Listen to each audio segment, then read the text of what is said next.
Hey guys, here is nothing. Let's all come together today. Welcome to our fertile soil here at Teresa's house. I am doing some Facebook Live events to experience faith in the garden and give you guys some learning tips.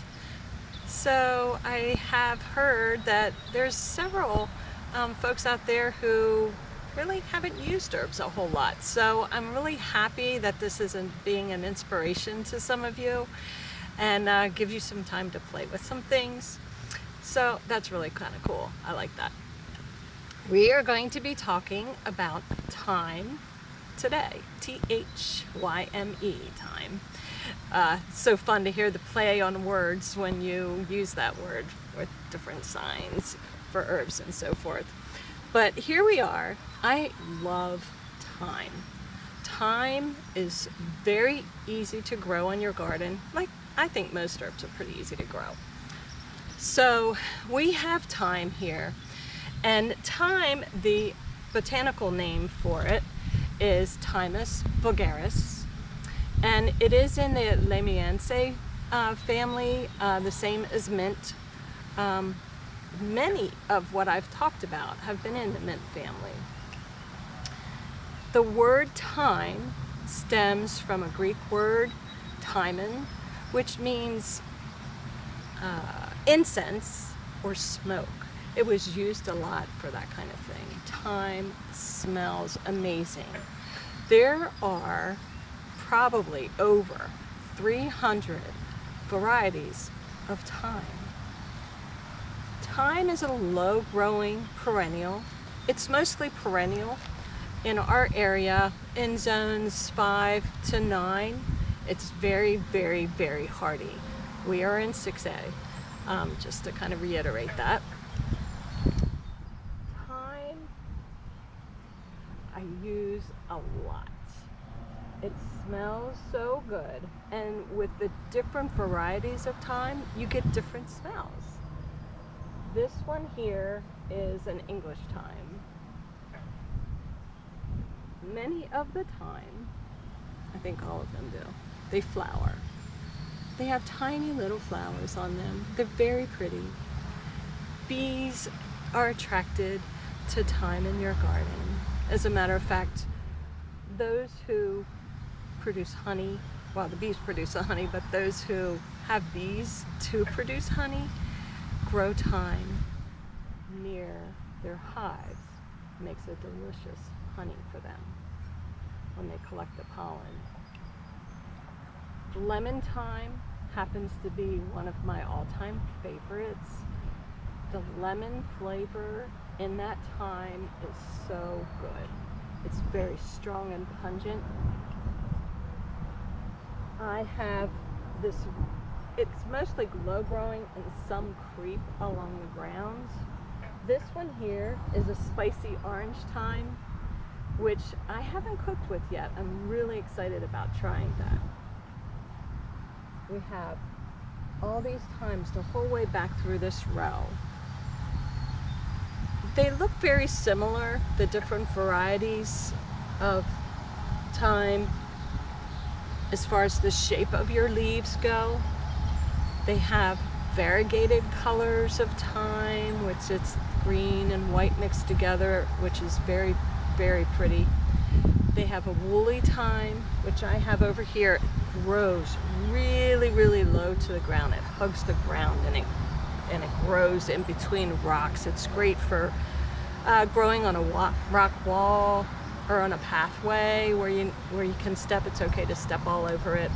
Mother of thyme is another one that's great, low growing, spreading. Thyme grows excellent in any kind of containers. So if you don't have a garden and you want to grow some, putting it in a container is very easy to do. I have a thyme clock here that I'll show you that I have had. I'm thinking this is year number 6. Once in a while I have to put new little plugs of thyme in here, but I don't think I did it for the past 3 years, and this thyme is still thriving in my thyme clock.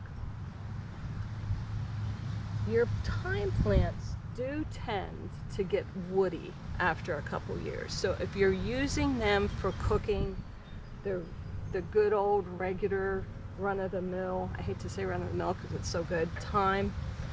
Underneath, if you look at the stems, you can see they're kind of getting woody and the top is really soft. But after they get to be about 3 or 4 years old, you might want to replace them if you use them often for your culinary use, because when you're chopping them up, you don't want those hard little stems in your food. But if you're just growing them for ornamental, go ahead and let them in as long as they survive. They get old like we do, so they don't last forever, but they do last a long, long time in the garden. Here's a little bit of a better view of my thyme clock here. See if you can see that. I have a little sundial in the middle of it, and I'm very excited. I'm not going to talk about it today, but I am so happy with my lavender. That's next week. I'm trying to save that lavender for next week because I think we might have some buds popping out in a week if the weather keeps going like it is for us. So I'm going to come down here out of the sunshine. Oh, we have sunshine today. Seems like Friday is a day where I'm always watching the weather because I'm not sure what it's going to give us. So let's talk a little bit more about thyme. And I first want to tell you that thyme is not, that word, okay, is not in the Bible. That word is bunched in with herbs. So the word Thyme, you will not find it in the Bible. However, it was used because it is grown so prolifically in the Holy Lands. It's actually comes from the Mediterranean area, so that's where it's a native at. And so for years and years and years, it was used as a culinary use. It was used for medicine. It was used in sacrifices. It was used for meditation. It was used for perfumes and ointments. So it goes back a long time. And because it was so prolific, I mean, it grows over there in that area in the Mediterranean so much that they actually feed it to cattle and the pigs and the livestock. So because there's so much of it, it is presumed that when Jesus was born in that stable, they used thyme. It's so soft and fluffy. They used thyme in his manger, a nice soft manger for that child to lay. So that is how we connect thyme in our Bible today. But it's also connected because of the history of how herbs have been used for centuries and centuries in their everyday lives. And you know, because it grows so prolifically, that it was used in everything that they did. So I want to talk to you a little bit about folklore before we start talking about food, which is always so fun. I want to tell you, last week when I did my whole thing, it rained, and I'm gonna talk about fairies a lot, only because I love fantasy and I love imagination and I like to be creative with it. So people get me fairy gifts a lot, and I have some books on fairies, and I always have a little fairy garden and something to do. So Thyme is one of those, and the name of a fairy that comes back to my yard year after year after year. I gave her a name. Her name is Rosemary Kintyre. She's the Moss Maiden of Norwood, which is the road that goes back by my house. So I wrote a little story about her a couple years ago, and I still have it. But she loves to come to my garden, and she likes to sleep in the thyme. Fairies love thyme. As a matter of fact, folklore says that if you make a little amulet or make a little necklace and you tie a bunch of tie a bunch of thyme to your necklace, it will give you some insight and help you see the fairies. See, fairies don't like to be seen very often. They're very shy little folk. So we don't see them much in our gardens, just little signs of them when they hide things or ring your bells. But folklore has it, maybe even a little thyme essential oil. If you use that, it might give you a little bit of insight on seeing those fairies. And if you put some dried thyme on your doorstep, on your front door, and your back door, because back door guests are the best ones, fairies might come into your house overnight when you're sleeping. That invites them in. They just love it. And I know why, because there's so many different varieties and there's so many good flavors and smells that come from this thyme. I know why. That's why the fairies love it. And as a matter of fact, Shakespeare wrote about in A Midsummer Night's Dream. He has a fairy in that story. I want to read that again. I read it years and years ago. But Tatiana was the fairy, and right out of his book it says, Tatiana, the queen of the fairies, sleeps on a bank where the wild thyme blows. So thyme is such a good thing. It's full of mystery and full of folklore, and I don't think people really realize how much it is. It is associated with courage, being very active. The Greeks used it as amulets again, and they thought about it as being a very elegant herb, and it is associated with the goddess Venus. Now, Venus says that thyme was provoking. In other words, it helped people fall in love and connect a little better when they always have thyme. Now, thyme is harmless. I don't know of any side effects from using thyme that I know of. I researched a lot, and I don't know of any harmful effects from thyme. Thyme has been used medically to help heal warts, good for gout in your feet. It's good for your chest. It helps expel mucus, and it's really good for that. What else? Oh, it's also been used over the years to help expel worms, parasites, and it helps your lungs. It's really good for your lungs. It's one of those that is really good to put in a boiling hot bowl of water when you have a cold and you put a towel over your head and you just want to breathe. It's less harsh than eucalyptus, but it still helps open your lungs out. Thyme can be mixed with honey and has been used for many love spells over the years. And bees love to hover over the thyme. We already talked about that. So thyme and honey really do go hand in hand. And it was said that back in the medieval times, the farmers would plant the thyme really close to their milking cows. Legend has it that their milk wouldn't spoil if they planted it near their milking cows.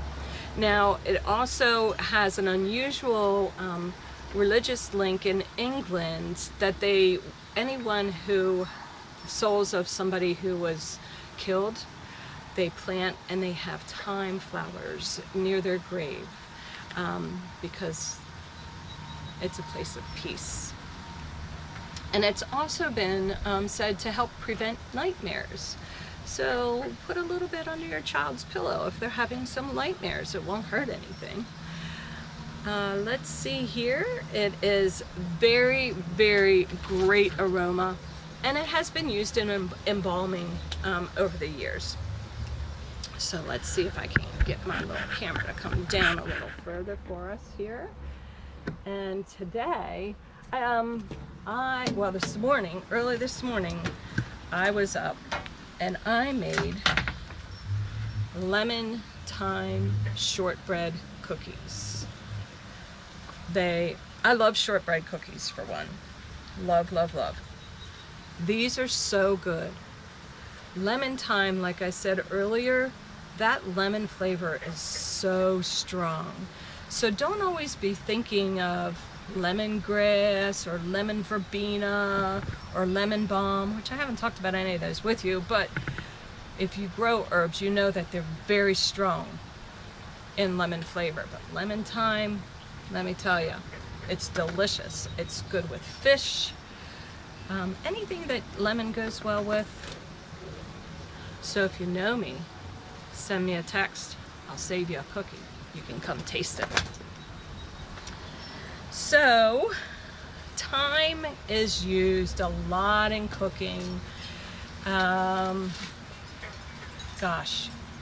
Red meats, chicken, stuffing, soups, stews. You can put the thyme in there and cook it for a while. It'll handle the heat. It'll handle all that cooking that goes on in your dishes that you're making.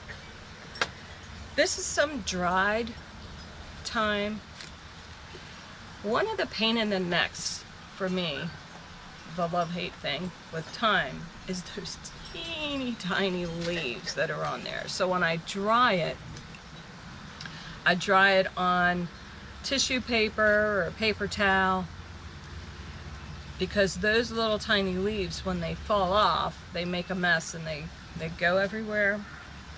But I put this just like this. I just cut it in short stems, lay it out to dry. It takes maybe a good 2 weeks for it to be good and crunchy dry for you. I don't break the leaves off until I'm ready to cook with them.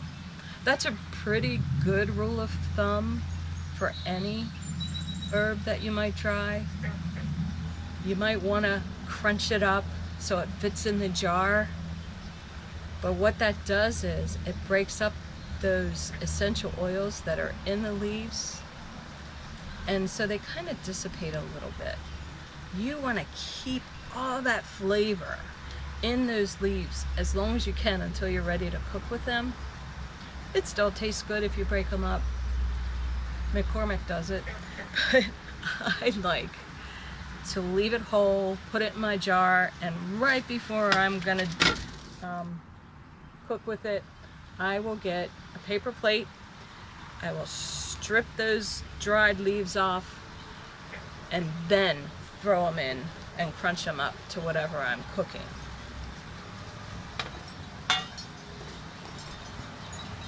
Now, I want to talk to you about, hi, my neighbor's saying hi. I want to talk to you about chopping up your herbs. It can be a challenge sometimes. You'll get into your own groove.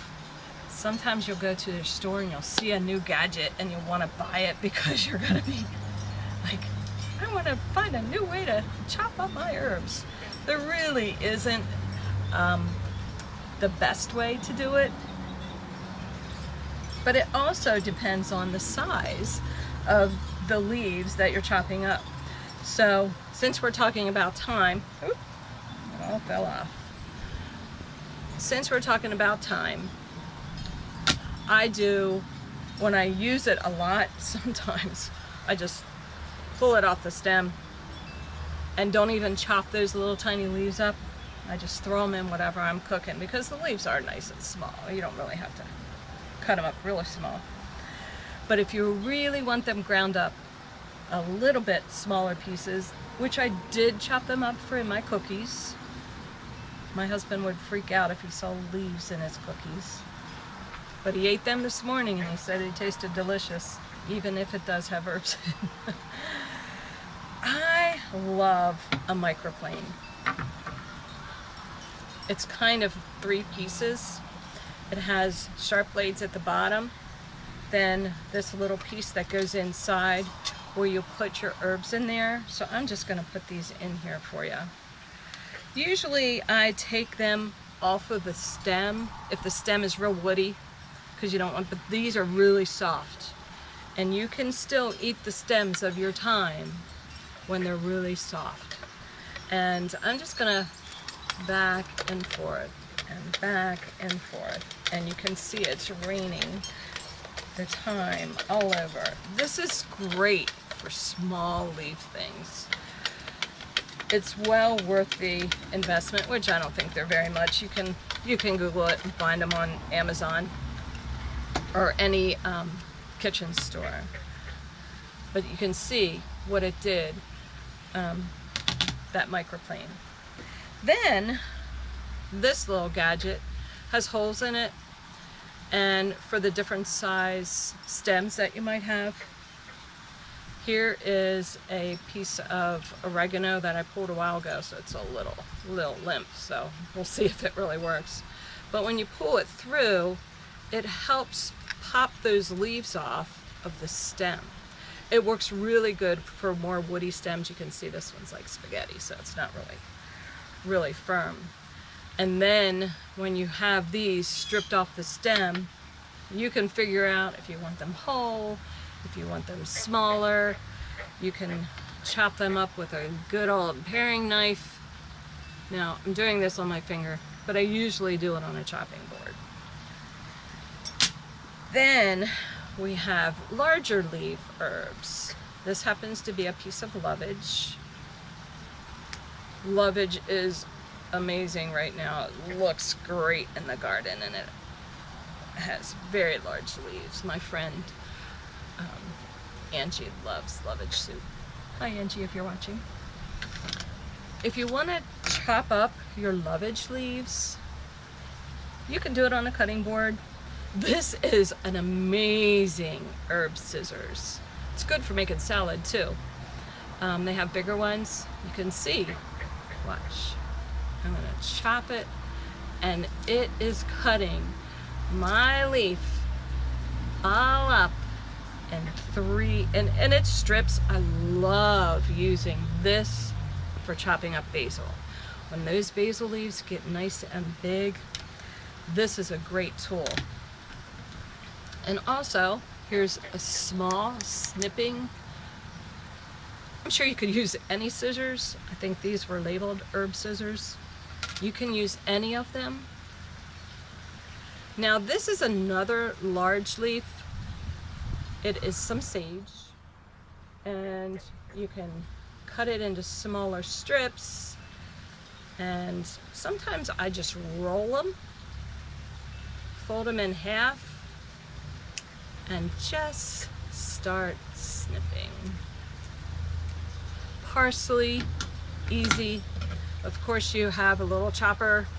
Put it on your chopping block and rock it back and forth and chop away. The ones that you go like this with and rock back and forth, I don't have one of those. I used to, and I broke it. Didn't buy a new one because I don't really miss it. What I have here, it really works well. And of course, these cool grinders. Now this one happens to be a pepper grinder, but any kind of grinder, here's another pepper grinder. Any kind of grinder, the ones that have the twist cap like you get in the restaurants with the pepper and the salt, you can buy those. If you look them up online, you can buy grinder top herb jars, spice jars I think they might be called.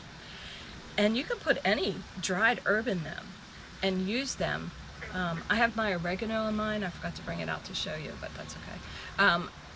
That really works well. Easy things. So I went over a couple ways. Cutting your herbs up is not a science. Do whatever's better for you.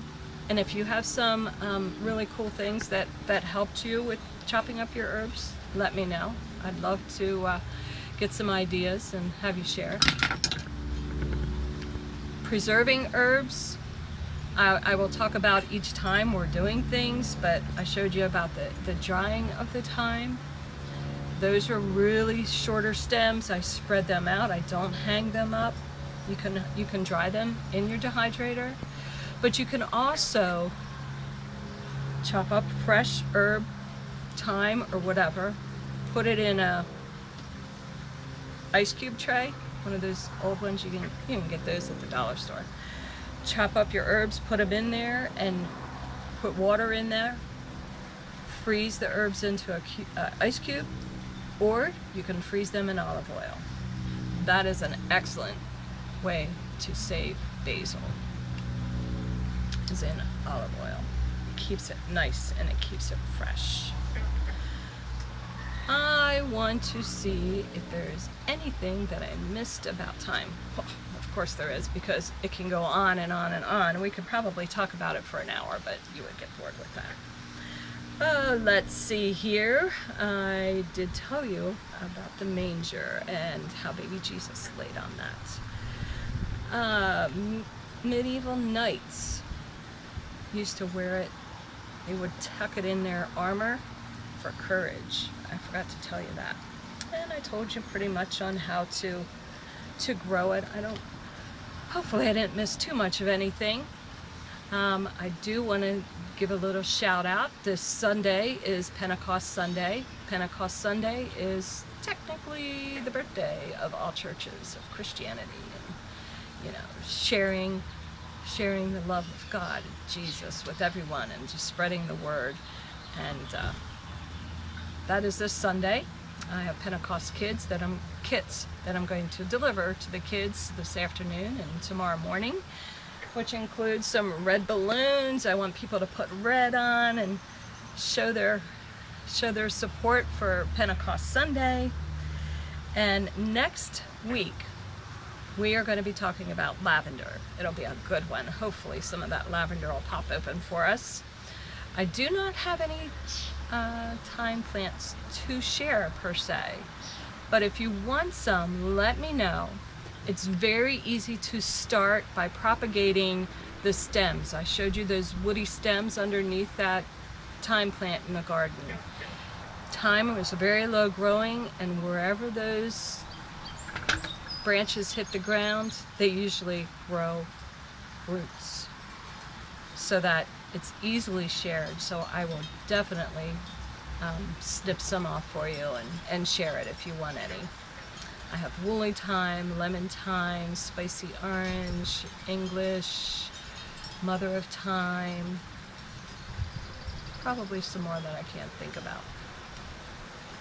Well, I hope you have a beautiful weekend. Batten down the hatches for thunderstorms later today. It feels like the sun is cooking up some thunderstorms with all this humidity going on, but I'm so happy that it didn't rain today. I hope you guys are doing well and healthy, and remember, the Bible started in a garden. Take care.